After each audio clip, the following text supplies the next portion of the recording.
Kids, स्वागत है आप सभी का मेरे इस नए वीडियो में। बच्चों, आज हम क्या सीखेंगे? आज हम सीखेंगे A for ant, B for bat, C for cat। बच्चों, ये क्या है?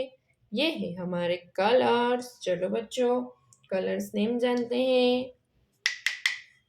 Light green colour, yellow colour, blue colour, red colour,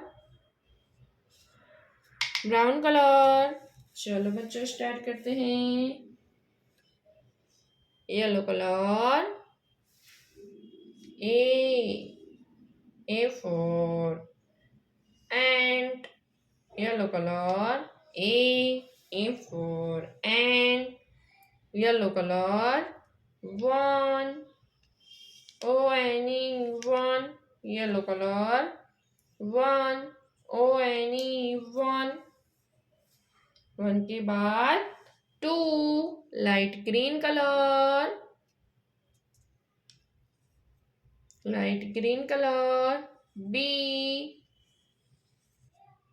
light green colour, B for balloon, light green colour, to,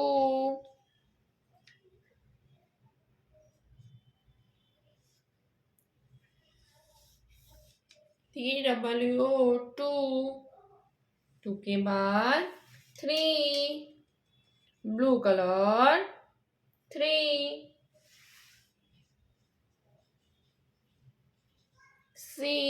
C for camel,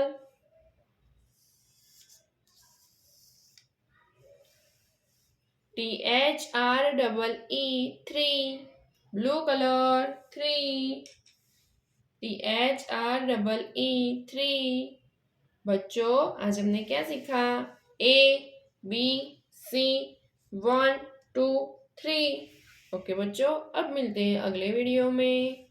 bye.